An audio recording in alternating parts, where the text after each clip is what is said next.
Good afternoon, everyone. Welcome to the Godan webinar today. My name is Suchit Anand, and I work for the Global Open Data for Agriculture and Nutrition.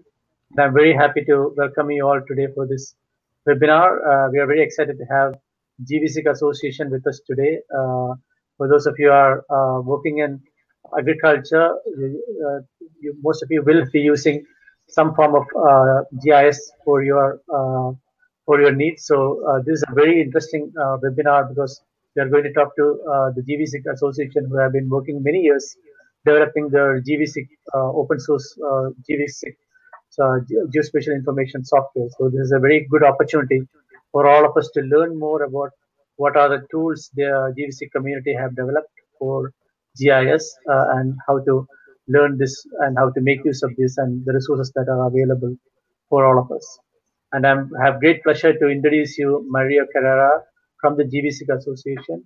Mario is the language communicator and training manager of gvSIG Association, and he has many years of experience, not only working in gvSIG Association, but he has done a lot of training programs, a lot of webinars all over the world. So it is a great pleasure to have Mario with us to share his experiences on the various gvSIG suite today with us, especially regarding forestry and agriculture. So I would like to start my presentation, brief introduction to Godan. So Mario, if you can introduce, you can put the slides for my presentation, it will be helpful. Yes.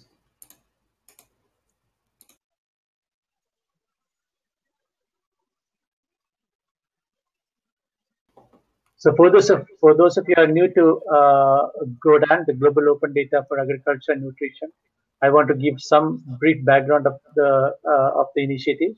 So our main focus is on open data. We believe in open data is critical for helping us solve the especially the food security challenges, and we want to build partnership with colleagues around the world, from government organizations, from private sector, from your universities, from NGOs, to all come and be part of this initiative. And we welcome you all to be part of the capacity development activities, and it's all free and open for everyone. So in the screen now you can see the link where you can just join. So if you are interested to join the capacity development working group, please join. Please put your details into this mailing list, and you will be updated on the activities that is happening, the webinars, the training programs. There are a lot of online resources we have. So please feel free to make use of these and also share your contributions. From your experiences, what we can all learn from each other. So without further ado, I would like to hand over now to Maria Carrero for his presentation. So he's going to talk about the gvSIG suite, which is the open source GIS platform that is available through the gvSIG Association. So I'm looking forward to hear from Mario further on the developments from the gvSIG. Thank you, Mario. Okay, thank you very much. Thank you for inviting us to present the gvSIG suite. And I'm going to start, first of all, speaking about the gvSIG Association. The gvSIG Association was born in 2010 within the frame of the gvSIG project. It's composed of different companies and non-business entities, including universities, regional, national, and local governments, geographical institutes, and it's the biggest international network of experts in geomatics. The model of the gvSIG Association is based on the shared knowledge and the collaboration. And the gvSIG Association is offering different type of services, including training, consulting, supporting, etc. The gvSIG Association is a non-profit organization, and the benefits revert on the gvSIG project for new developments, new functionalities to fix errors, etc. The references of the gvSIG Association are a lot around the world. For example, the Petroleum Company in Venezuela, the Munich City Council in Germany, also in Mexico, etc. There are a lot of clients around the world. About the recognitions, the gvSIG project has been recognized with different awards. I want to highlight the first one, that is the first prize in cross-border category, at sharing and reuse awards by the European Commission. And also in the 3 last years, the Europa Challenge by the NASA. About the data of the project, it's translated to more than 30 languages. It has been downloaded in more than 160 countries. There are several mailing lists for users and developers, and there has been conferences in a lot of countries around the world. Now I'm going to speak about the gvSIG suite. The gvSIG suite is a whole catalog of open source software solutions, and it's composed of horizontal products and sector products. The horizontal products are gvSIG Desktop, that is a desktop geographic information system for editing, for geoprocessing, to create maps, etc. gvSIG Online is an integrated platform for spatial data infrastructure that it allows us to implement geoportals. And gvSIG Mobile is a GIS application for mobile devices, for Android, to take field data. About the sector products, we have, for example, the first one to manage roads, that is gvSIG Roads. Another one for education, that is gvSIG Educa. And another one for criminology management, that is gvSIG Crime. There will be another products, for example, for water management and another ones. The components of a GIS are spatial data infrastructure with the databases, the map servers, geoportals, etc. Then the desktop GIS and the mobile GIS. And they are corresponding to the different products of the gvSIG association: gvSIG Online, gvSIG Desktop, and gvSIG Mobile. All of them are open source software. They are interoperable, so we can manage cartography between the different products, and they follow the standards. So we can access, for example, to the different web services that follow the same standards. We offer professional support for the different products, and it's not a company but a group of companies, as I told you, so the sustainability and the maintenance is guaranteed. We can manage the cartography between the different products, as we can see here. And now I'm going to start with the first product. This is the main one. This is gvSIG Desktop. It's a desktop geographic information system that can be installed on Linux, Windows, and Mac. There are distributions for different platforms. It's translated to more than 30 languages, all of them by volunteers, and it's user-friendly. It's very easy to use. It can be customized. We have an scripting model, so we can create our own scripts with new functionalities, and you also can create your own distributions with your image, your common web services, etc. In summary, gvSIG is a GIS and SGI client. Here we can see the different type of documents that are supported in gvSIG. We have the views where we can insert the cartography. We have the attribute tables that are the alphanumerical information of the different vector layers, and also the independent attribute tables that we can load. We also have the layouts that are the graphical output of the different views with the legend, the north, the scale, etc. And we also have the charts, where we can create pie or bar charts with the numerical information of the attribute tables. About vector layers, vector information, we can load different data, local data and remote data. We also can export to different formats. We can manage the database, the alphanumeric information. We can get the information of the different elements of a vector layer. We can apply geoprocessing. We can edit the layer, etc. About advanced geoprocessing, there are more than 350 vector and raster geoprocessing tools. For example, you can create buffers, you can dissolve, you can merge layers, you can apply a spatial join, etc. And there are a lot of hydrological geoprocesses. There are a lot of geoprocesses for hydrological analysis, and you also can create digital elevation models, for example, from a contour lines layer. About raster files, we can manage the different bands, we can apply color tables, we can see the histograms, apply transparency, we can vectorize a raster layer, etc. In reference to the spatial data infrastructure, I told you that gvSIG is following the standards, the OGC standards. So we can access to different web services. For example, web map service, web feature service, web coverage service. There are a lot of administrations that are offering their cartography in these different services. So we don't need to download an orthophoto, for example, of our country.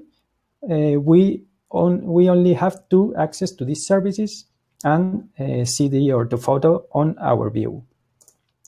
Here we can see another documents, for example, the 3D views. And another important functionality is the symbology. There are a lot of symbols available for forestry, for points, and for polygons and lines. And I'm going to show you gvSIG desktop, a short demo. Here we can see the different type of documents, and here we have a view with a local layer. It's a raster file.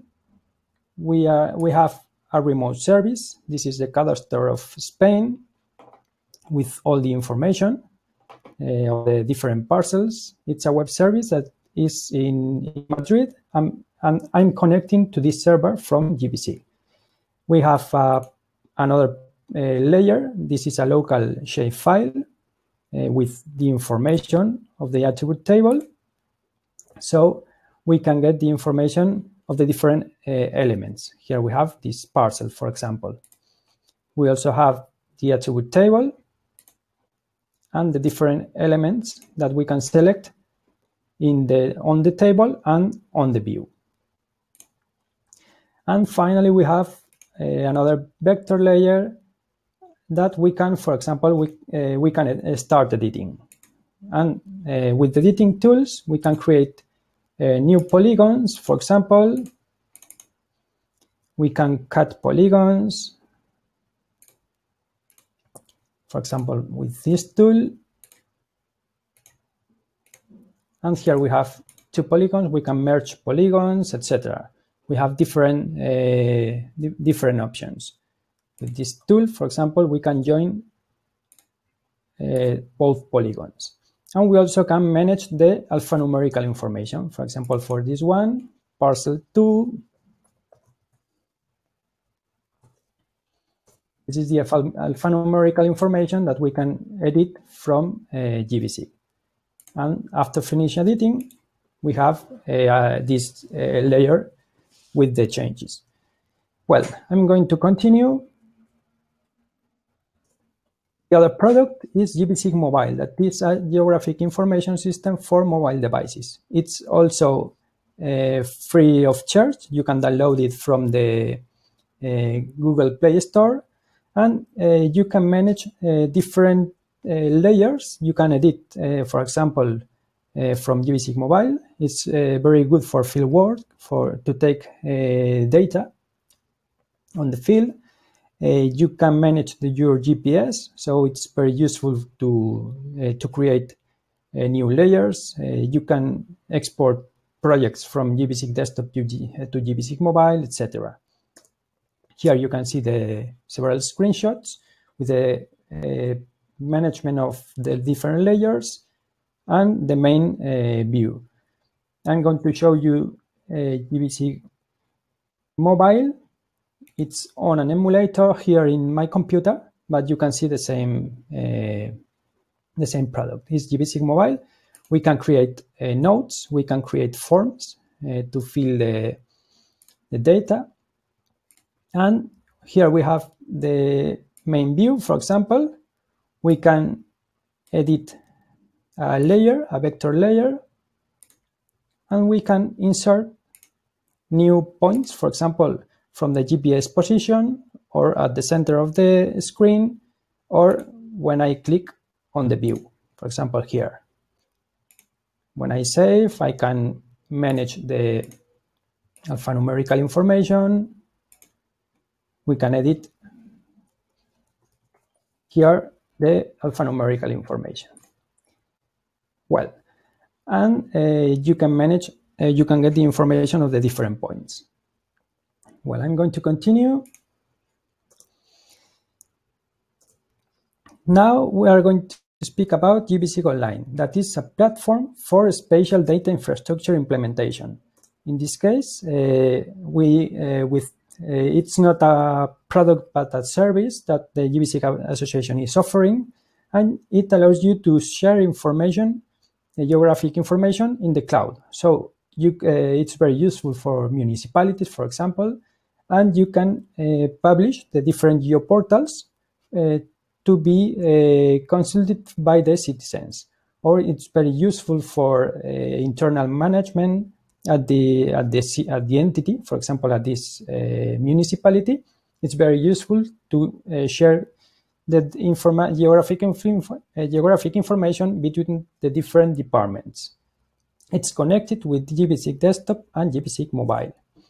Here we have an example that I'm going to show you directly.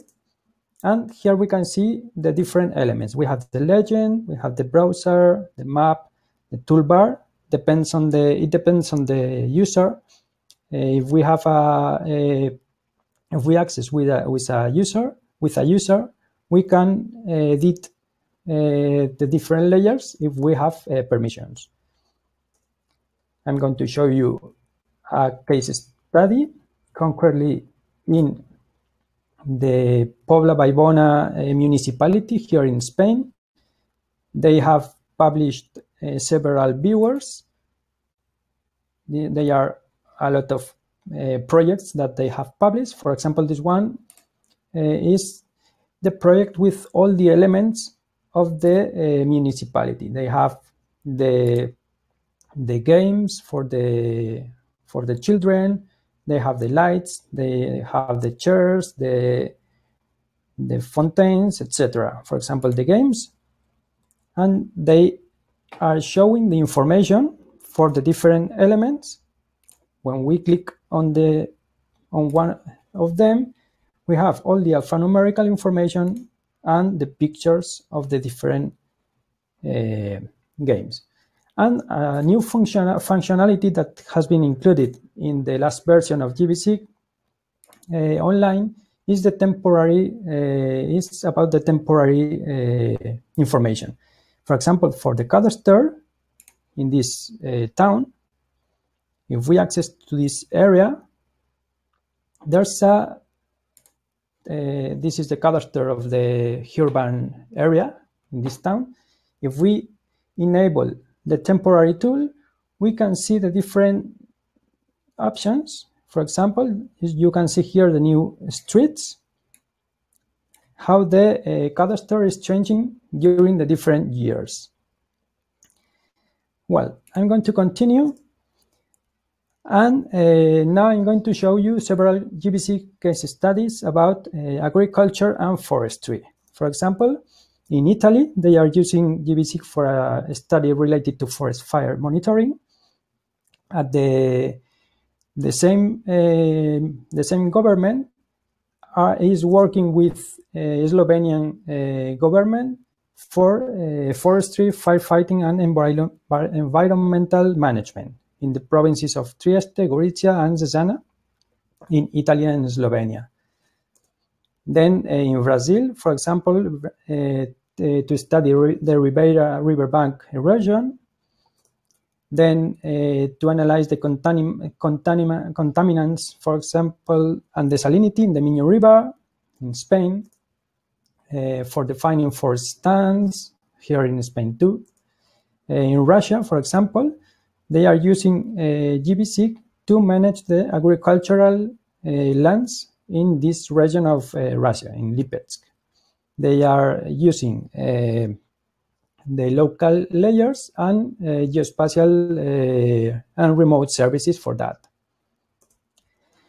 In Cuba, they have developed a customization, for example, that allows to get reports from the alphanumerical information of this data. They are using gvSIG for forestry management. Here in Spain for lightning strikes, and a very important case study in Ethiopia for the climate change problem. They are using gvSIG to study the climate change problem. In Spain, in the southeast of Spain, they are using gvSIG for monitoring the protected flora, for example. Also to create distribution models of embedding exotic species, depending on the climate change scenarios. And here you have another case studies in Argentina, Australia, etc. About gvSIG Mobile, for example, at the New York Natural Heritage Program, they are mapping invasive species with gvSIG Mobile. In Zimbabwe, for example, for land use survey. In Mexico for field data collection. And a very important case at the International Union for Conservation of Nature, at their spatial data infrastructure, they are using gvSIG Mobile to take field data as well as gvSIG Online to publish the cartography. A very important case study is here in Spain to manage the subsidies given by the European Union. Here, the farmer can select their parcels and they can get the information about if they can get the subsidies or not. Here in the Spanish Cultural Heritage Institute. And for finishing, I want to invite you to the third gvSIG festival that will be in March 21st and 22nd. It's a virtual conference through the webinar platform, and we will publish the program soon. Here you have all the information, and at the end of February we will publish all the information with the presentations. If you are using gvSIG, you can present your project at the gvSIG festival if you want. You have all the information at this website. You only have to send a summary, an abstract, and you can present your project. And in October, there will be the 14th International gvSIG Conference in Valencia. They are on-site conference, and we want to invite you to this conference too. We will publish all the information in May, more or less. We will publish this information. And finally, the training. For training, you have different options. All of them are free courses. For example, the first one is a simple course about how to learn to use gvSIG in 30 minutes. You also have learning GIS for free, and this course will have 25 videos. Now we are in the model number 13 or 12, I think 12, and it's about GIS applied to municipality management. And if you like Game of Thrones, there's a course with cartography of this series that you can learn to use gvSIG with this information, with this cartography. About the general information, at the gvSIG blog, we are publishing all the information about events, about new releases, new versions, about new functionalities, etc. And at the gvSIG.com website, you can download gvSIG desktop, and you have all the information about the mailing lists. You can follow us on Facebook, on Twitter, on LinkedIn. And if you have any doubt, you can use the mailing lists. But if you are interested on gvSIG online, for example, for your organization, you can contact us at this mail address. Okay, and with that, I finished the presentation. I'm going to see if there is any question. Thank you very much, Mario. Yeah. I'm going to any stop questions sharing. here? There is questions from colleagues. So very interesting presentation, and it was really good to see the examples on use cases on agriculture specifically, Mario. So I'm hoping if people have questions, it will be really good to answer. But I have one question when we wait for the queries, because you showed one example of is it an application already used? You showed an example of for example the subsidies in the European Union for agriculture. Yes. There was some application. So who is it for a particular government organization in Spain, or is it for different countries? Who is using that? It has been applied in Spain, but I think it's available. It can be used in the whole European Union, because the rules are the same. So yes. Now it's only in a regional government, but another regional governments here in Spain are interested in this tool. And I think it's applicable for different countries. Countries in Europe, yeah. Definitely. So if it's anybody, there is anybody person interested on this tool, any regional government, they can contact us. Yes. Yeah. I think that would be good. Those kind of use cases are really powerful, because then they can see it's already being used. So I think it would be really good if there's a URL for more details on those use cases. Mario, if you could later after the webinar, you can send it to the mailing list, or send it to me. I can forward it to the group. I think those kind of links, obviously we have this recorded, so hopefully people who are interested can look at the slides in more detail and then get back to you. But definitely, I think these use cases, if you at least have like one link for these use cases, because there are some very interesting use cases you mentioned, which all have links with agriculture, and other colleagues will be very interested in this.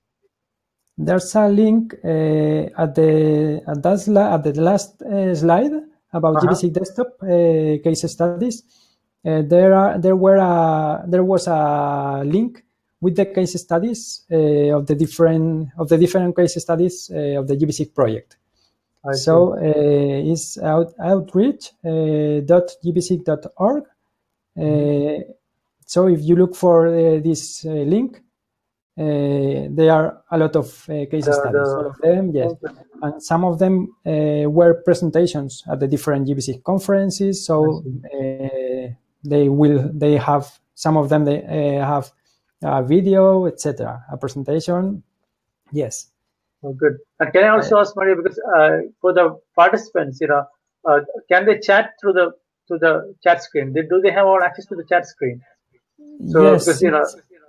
Because I can see only presenters can type in the chat. So maybe just please check to make sure, because they might not be able to chat settings. So any of the participants, if you have questions, please send it through the chat window, so we can start answering the questions through the chat window as well. So I'll wait for those. I think it's enabled. It's enabled the chat. It's enabled. So so please. Yes. I can't see the participants in my screen. So if anyone wants to any specific questions, they can please send the chat. And when we are waiting for that, Maria, one other question I have is, you showed about that the mobile tool for people to do the mobile mapping. So those kind of tools would be very useful for like field examples. For example, use cases from that. For example, the one you told on invasive species, or crowdsourcing information. Those kind of activities. Those especially if you can download it for your mobile phones. It is a very powerful way to connect your mobile fieldwork to the the online versions as well. So that now questions are coming in, Yes, so I can just go through them. So let me just yes, maybe I yes, ask the questions to you. So first question is from Kalam, who is asking what's the difference between QGIS and gvSIG? yes. We will publish the presentation. We will publish that presentation, and we will include the link at the gvSIG blog with all the links with the outreach, the case studies, the training, all of them. So we will publish the presentation with all the links for training and case studies, etc. So there are some questions coming. Nick is asking, what are the possibilities to connect to other databases? How does it work in practice? So yes, from gvSIG you can connect to Postgres, to SQL Server, and Oracle will be available from the last version, the 2.4 version. That is the final distribution will be published next week. I think next week. So Oracle, SQL Server, H2 is available too. Postgres and SQLite, Spatialite. They are all the different type databases that are available from gvSIG. Differences between QGIS and gvSIG. Both are open source software. Each one has different, more or less the same functionalities, but it depends on the functionality. For example, gvSIG has a very good 3D model that I think in QGIS wasn't at this moment, and the rest are similar. I haven't used QGIS a lot, but I think they are similar. But the gvSIG project, for example, has a very strong support because there's an association under the project. So I think it's a very important question in this case. More questions. If they can introduce gvSIG open software for SDI in Pakistan, yes. If they need information for the SDI in Pakistan, they can contact us at info@gvsig.com. So we can speak about the possible SDI in Pakistan. And raster data.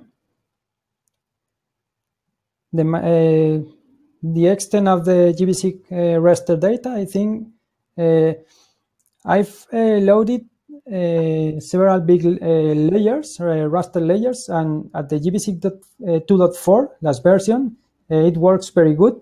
So it's working very good.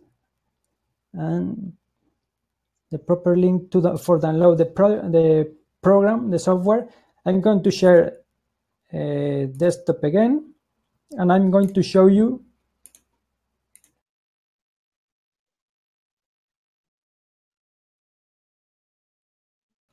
www.gvsig.com. So I'm going to access from here better.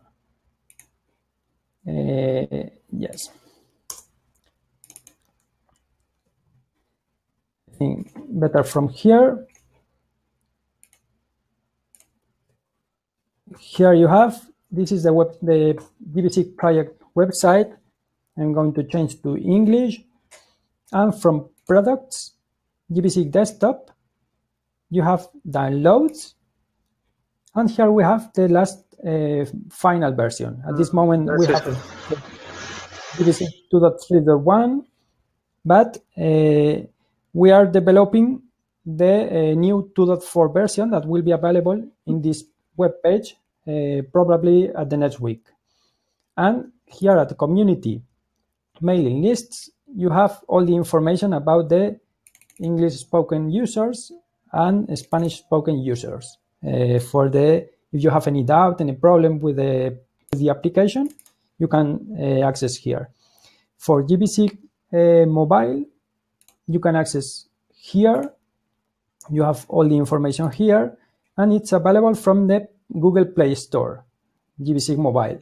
It's free of charge. You can download the application. For Android, from Android 4.4, I think it's the first version of where you can install gvSIG mobile.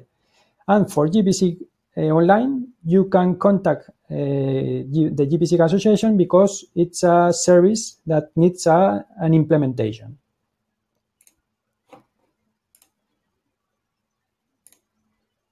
Okay,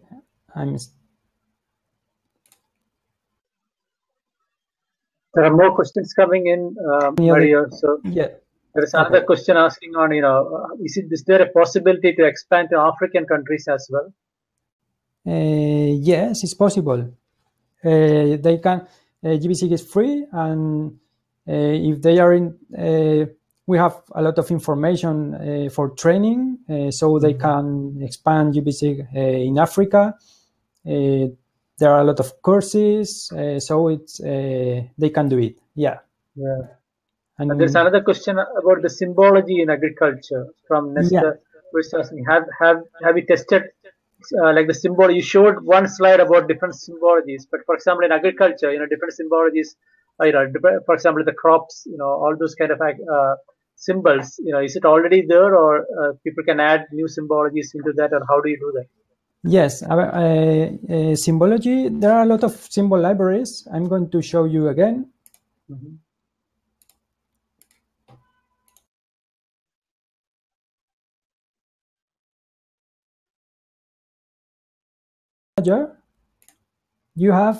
You can connect to the server, and you have from this link, you have a lot of symbol libraries available, in this case for forestry, for example, and you can download all these symbol libraries, and you can use all the symbol libraries here. For example, browse symbols. Here I have several symbol libraries that I have downloaded, and for forestry, we have a lot of points for trees, and they are available for all the world, for everybody. Yes. So people can customize it, right? Somebody can, for example, new ones. Yes, if you have, you can import picture marker symbols. If you have a folder with the symbols, for example, I don't remember where I have the symbols, but if you have that symbols, you can add these symbols here. You have to select the folder name, and it will be the folder that will appear in the symbol symbol browser. But you also can create, for example, if you have several symbols that you like from OpenStreetMap and some for forestry and geology, you can copy the symbols from the different folders to a new one, and you can create a new symbol library. You can create as I have shown you from here, but you also can create, if you have a new symbol library here, you can create a symbology package that you can share with all the community or the rest of the people of your organization, etc. So you can import to create a symbol library in your gvSIG, and you can create a symbology package to share to another people. Oh, that's very interesting. And there's one suggestion from Nick, who is, I think, a good suggestion to add SDGs and targets in the symbol list. Thanks, Nick. I think that's a good one for you to consider, Mario, because I think that will be useful for a lot of people. The Sustainable Development Goals targets, the symbol list. Yeah, so that might be something for the community. So these kind of ideas, even after the webinar, we welcome people to join with these ideas, and I'm sure Mario and other colleagues will be more than happy to get these ideas from colleagues around the world. So there is another important question that Jeffrey is asking. Are there any free courses for the gvSIG suite? I remember you mentioned some of them, but maybe it might be really good if you can send the links later after the webinar to the mailing list. So then they have the links directly with them. And I'm sure we can send that information, Jeffrey. So Yes. Maria can send me the list that I can send you all the information. So that will be useful for people, because remember, though a lot of colleagues in Godan, we are from a very different background, so many of them might not have been using GIS, new users. So it's very important they have a training programs to let them from basics to advanced as well. So it's so if you can point them to the right direction where they can learn what is GIS, and slowly learn as well, it will be really helpful for many of the colleagues as well. Okay, I will publish the information at the gvSIG blog, later. And I will send you the information too. And I can forward it to you later as well. And yes, there is a question from Avram who is asking, can gvSIG cooperate with cloud platforms like Cloudify? Yes, the quality of the video, yes, the video will be available in YouTube, so you will be able to change the resolution. So if you haven't seen the video correctly, you can see the video later, and it will be public. So you can change the resolution to 720, so it will be better. Okay, thanks. Sorry, I'm sure that so we'll make it available for everyone later as well. So yes, I will publish a post at the gvSIG blog with the video, the link for the video, the link with the presentation, all the information. Yes, and with Cloudify, I don't know with Cloudify if gvSIG can cooperate with Cloudify. I don't know. I will have to ask to the developers. But there's one question on how gvSIG is linked with the Geo network. How gvSIG is different, or gvSIG online different from Geo network? I don't know the concrete differences, but gvSIG uses Geo network and PostGIS and GeoServer to show to publish the cartography. So gvSIG Online, it's a customization. It has different options. We can, if they have this question, more questions about it, they can write to info@gvSIG.com. Yeah, I think it was really useful for many colleagues to listen to this presentation, because one of the things is for agriculture, location is one important aspect, and GIS systems are very important from planning purposes to implementation to the farmer level as well. So these kind of tools would be very useful, and because these are all free and openly available and built on open software as well, you can customize it. There is a very low entry barriers for people to start using it. Traditionally, most of the GIS has been very expensive, but what we are now seeing is with advance of like from QGIS to gvSIG to all these new developments, from a lot of web mapping, free and open tools, we are now seeing a true democratization of GIS. So now there is very low entry barriers for colleagues around the world to who can just learn about GIS and start using GIS in the various agriculture domains. So we really hope these kind of webinars will help you. If you are new to GIS, you get some ideas, and you can also join these communities. So, for example, gvSIG, as Mario just shown you, there's a big community in gvSIG. Not only in Spain, but in Latin America, in South America, especially, and other parts of the world. Very active community. So, just join in the mailing list. If you are new, just tell them, I'm new to the community. Can you please guide me? And you'll definitely find a lot of people willing to help you in your particular area. So don't be afraid to ask any questions if you are new to the community, and there'll be a lot of support for you. So so it's a good opportunity to to learn, and all the materials from the gvSIG are also the training materials are there for freely, so you can learn from that. And as Mario mentioned, there are this gvSIG festival and the gvSIG international conference happening. So that again are good opportunities for you to to get more information. And we will send once the gvSIG festival details are ready. Mario, do send to the information to Godan mailing list, so I can send it to everyone, so they can all log in. 21 and 22nd March, if I remember Yes. correctly. I wrote it down. So those days, if people are there, they can just log in, and it will be recorded as well, if I understand. So you can learn it later as well. Okay. Yes, I will send you all the information. Yes. But I think it was really useful to get all these questions as well from all these good suggestions from colleagues on possible new additions, new kind of course, and colleagues in Africa who have asked about how to engage. I think this is a very important question because I did some 2 years back, just 1 year back when Godan, we were doing this think tank and training workshops in Africa, in Nairobi, in Kenya.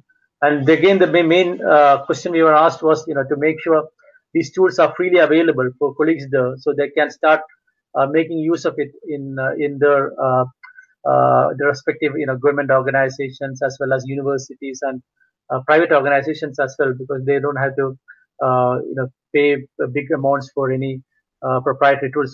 So these kind of webinars will help these resources are freely available. So you have these resources like gvSIG materials as well as other free and open GIS tools available. And more importantly, there's a big community as well as a lot of training materials there for you to learn on your own if you want to, and be part of the start making use of GIS for your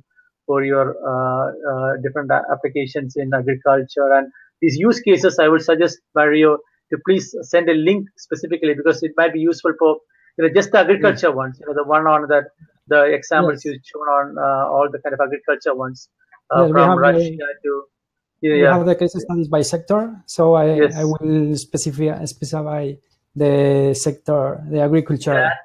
So what I for Godan perspective, it will be really helpful if we can show these examples for example, in the Godan materials as well. We are very open to get ideas from, for example, like agriculture case study in Spain, or some of the examples you mentioned in Italy and Slovenia and all those countries.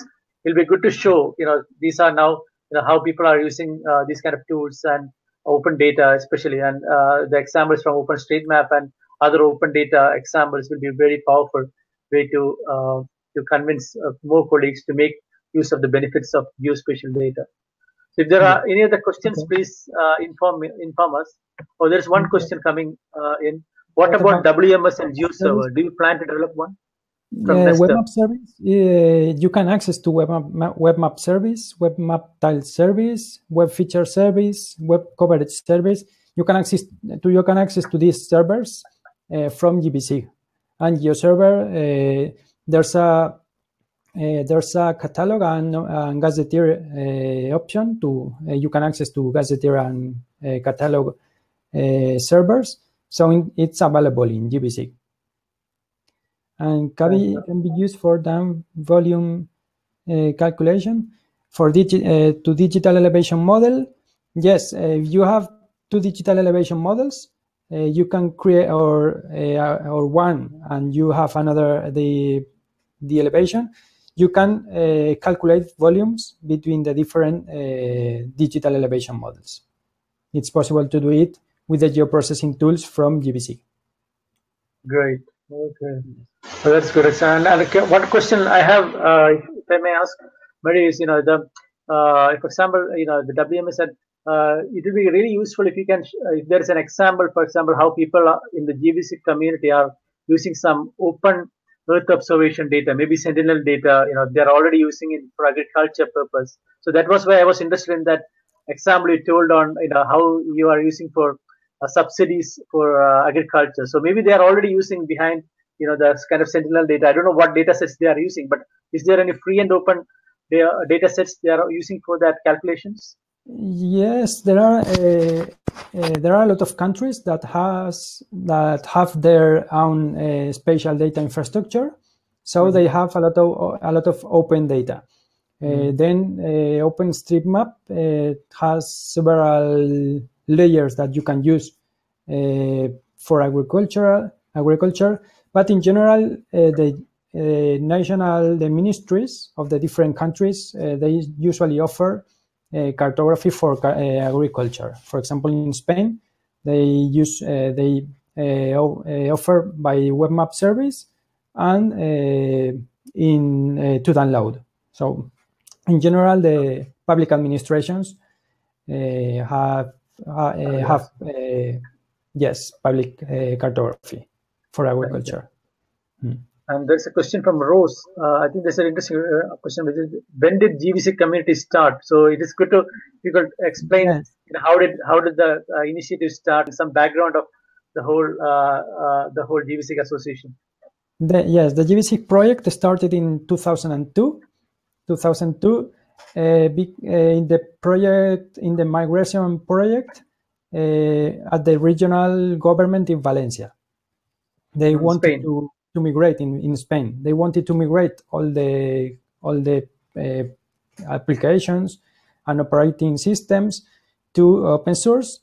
And at the GIS area, there wasn't any open source GIS at that moment, good open source GIS, and the private GIS were very expensive. So they decided to develop a new application. So it was gvSIG, and it was open, so the whole community could download gvSIG, and we received a lot of downloads from the community too. So it was open, and 2002 was the first when the project started, and in 2004 it was the first release of gvSIG.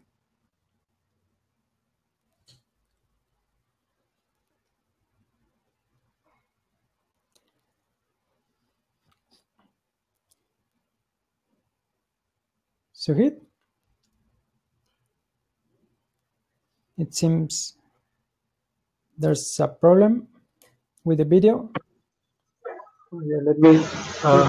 Is there any other questions? I'm now back. Is there any other questions or any other questions from the community? But I think we had really good discussions and very good feedbacks from everyone. So I'm very grateful for all of you for joining this webinar today, and I want to specifically thank Mario for his presentation and sharing these ideas with us.